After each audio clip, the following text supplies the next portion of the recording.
Et pragmatique. Mais ça pose un très grave problème.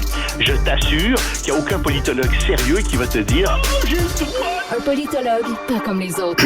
Loïc Tassi. C'est pas le temps de faire ça. Loïc, bonjour. Bonjour, Benoît. Bon, on s'en va à la rescousse d'Haïti. À la rescousse d'Haïti, ça fait 1 an que le Conseil de sécurité tergiverse là-dessus. Finalement, ils ont voté. Oui, on va y aller. Attention, ce sera pas une mission des casques bleus de l'ONU parce que la dernière mission qui avait eu lieu entre 2004 et 2017 avait fini par apporter le choléra. C'était des soldats népalais qui étaient allés là. Ça avait fait 10 000 morts. Donc, c'est mal vu, les casques bleus en Haïti. On se demande pourquoi. Oui. Alors, ça va être des Kenyans qui vont aller. Oui, c'est vraiment ça qui est arrivé. Sans compter les viols, sans compter tout le reste.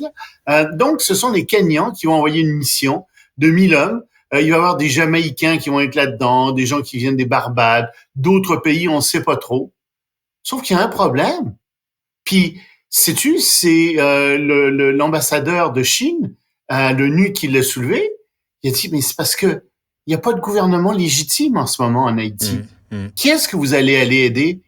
Quel gouvernement allez-vous aider? Les gens qui sont là, tu parlais de Mme Simons qui avait les 2 mains dans le pot de biscuits. Ben, c'est pareil. C'est des gens qui ont les 2 mains dans le pot de biscuits, qui s'empiffrent aux dépens de la population haïtienne. Là, ils ont peur parce qu'il y a des gangs de rue qui menacent de prendre le pouvoir en Haïti. Alors, ils veulent qu'on aille les défendre. C'est littéralement ça. Et l'ambassadeur chinois n'a pas dit ça comme ça, mais il a dit, écoutez, ça va durer combien de temps? On va partir, puis ça va recommencer. C'est pas ça. Le fond du problème est ailleurs. Bon, ils ont insisté pour que la Chine a aussi insisté pour que il y ait plus de vente d'armes légères en Haïti. Il y a un embargo total. Avant, il était partiel. C'était seulement contre les gangs de rue. Très bien. C'est un beau pas en avant. Mais il y a aussi des trafics de drogue. Il y a plein de choses. La corruption. Ce pays. La corruption. La corruption au détriment du peuple. Là. Le peuple souffre parce que... Écoute, il y a deux... Oui, je suis d'accord avec toi, parce que ceux qui sont à la tête du peuple sont corrompus et se foutent du peuple finalement. Et ils blâment toujours les étrangers. Ça, c'est grand classique, c'est toujours la faute des autres, c'est la faute des États-Unis, c'est la faute du Canada, c'est la faute des Québécois, c'est la faute des missionnaires, c'est toujours la faute des autres, jamais leur faute à eux. Mais non, c'est leur faute, c'est eux qui sont corrompus. Puis remarque bien, là, ça va pas se régler. Haïti, il y a 2 solutions. Ou bien tu laisses le pays s'effondrer sur lui-même, puis tu laisses des gens valeureux prendre le pouvoir, ça veut dire qu'il va y avoir un coup d'État, ça veut dire qu'il va y avoir probablement une série de coups d'État en réalité, ça va pas être drôle. Ou alors tu mets le pays sous tutelle, puis tu le fais gouverner par d'autres de l'extérieur, mais là ça s'appelle du colonialisme, puis on veut pas ça. Alors, choisis. Entre la peste et le choléra, choisis. Moi je te dis, ça devrait être gouverné de l'extérieur, on devrait mettre le pays sous tutelle, ça serait probablement la meilleure solution. Mais il y a beaucoup de gens qui vont dire « Ah, mais qu'est-ce que c'est? C'est du colonialisme. » Ben oui. Ben oui. Bon, Poutine qui s'inspire de Staline. Je t'en avais parlé. Tu sais, je t'avais dit, regarde bien, les soldats, les combattants qui ont combattu pour Wagner, regarde bien ce qui va leur arriver. Ils vont servir de chair à canon. Ben, on le sait maintenant. Ils font partie d'unités qui sont dans des tempêtes Z, quelque chose comme ça. Qui sont au front et qui sont de la chair à canon, en effet. Il y a des unités qui ont été mises sur pied par Poutine, qui sont des unités qui sont constituées de soldats qui sont soit punis, soit justement d'anciens membres de Wagner. Des soldats punis, c'est des soldats qui boivent comme des trous au front. C'est des gens qui font des choses, qui obéissent pas aux ordres, qui fuient devant l'ennemi. Alors ces soldats-là, on les sort de leurs unités et on les met dans ces unités spéciales qui sont, encore une fois, de la chair à canon.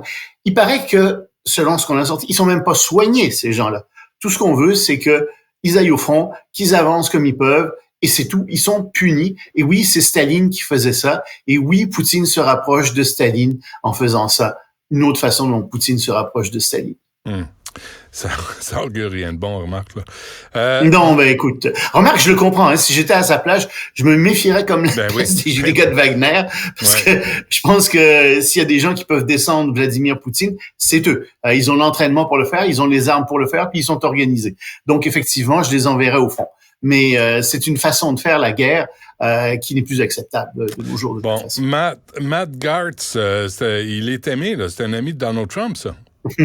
un grand ami de Donald Trump, qui fait partie des extrémistes, on en a parlé hier, du Parti républicain, et on se demandait si vraiment il allait mettre sa menace à exécution. Oui, il a déposé une motion pour démettre le président de la Chambre, Kevin McCarthy, et ça va se produire cette semaine. Mais qui va voter contre le président de la Chambre? Puis ça, c'est très intéressant parce que lui, c'est son levier. Il avait négocié ça. Lui, la vingtaine de personnes de son groupe, les extrémistes, avaient dit, si vous ne faites pas ce qu'on demande, si vous résistez à notre chantage, à ce moment-là, on a le droit de vous démettre, de déposer une motion pour vous démettre. Oui, mais qu'est-ce qui va se produire? Est-ce que les démocrates vont voter pour garder le président de la Chambre en place? Si les démocrates font ça, qu'est-ce qu'ils vont demander comme prix au président de la Chambre, qui est un républicain, pour faire ça? Puis moi, je pense que c'est ça qui va arriver. Et en ce moment, Garrett est en train de jouer son va-tout parce que il risque de perdre tout l'effet de levier qu'il peut avoir, parce que cette menace de dire, écoutez, si vous faites pas ce qu'on veut, on va vous démettre, ça risque de plus fonctionner parce que ça se pourrait fort bien que des démocrates décident d'appuyer un président républicain en échange, évidemment, d'un certain nombre d'avantages dans leur programme. Donc, on va voir ce qui va arriver là-dedans. Ça va être très intéressant à suivre, mais ça se pourrait bien que ça veuille dire que les extrémistes du Parti républicain vont être neutralisés et du même coup, en fait, par effet de contre-coup, si je puis dire, les extrémistes du Parti démocrate aussi, puisqu'il y a des républicains qui pourraient s'allier plus facilement avec les démocrates à ce moment-là. Bon. Et manifestation de camionneurs à venir? Où ça, une manifestation de camionneurs? Oui! En Afrique, des grosses manifestations à venir. En fait, c'est une excellente nouvelle. Il y a un vaccin qui existe contre le paludisme depuis des décennies, mais il est très mauvais. Il y a que 30% d'efficacité. Et en fait, on s'est rendu compte qu'il y avait 600 000 personnes par année qui mouraient du paludisme. Et parmi ces gens-là, c'est surtout des enfants de moins de 5 ans. Or, l'Organisation mondiale de la santé vient d'approuver un vaccin pour les enfants qui a un taux d'efficacité de 70%. Et c'est extraordinaire parce que le palu, je te rappelle, c'est pas un microbe comme tel. C'est des moustiques qui pondent des œufs dans le sang des humains, les larves se développent, ça s'en va dans le foie, ça s'en va dans les poumons, et c'est le party. Donc, c'est très difficile de lutter contre cette maladie. Et heureusement, on a fait des progrès considérables, on est arrivé à le faire. Mais attention, Benoît, c'est merveilleux ce qu'on a fait là. Mais il y a un problème, c'est que s'il y a moins d'enfants qui meurent en Afrique, avec les taux de natalité qu'on a en ce moment, ça va accélérer encore la natalité en Afrique. La science, ça devrait venir avec aussi une certaine conscience sociale. Ça devrait venir avec des mesures pour restreindre la natalité. Et ça va pas arriver du jour au lendemain. Malheureusement, c'est très, très difficile de faire ça. Donc, oui, c'est une bonne nouvelle parce qu'il y a moins de gens qui vont mourir. Mais attention, malheureusement, ce que ça va avoir comme contre-effet, c'est que ça va probablement accélérer les taux de natalité en Afrique.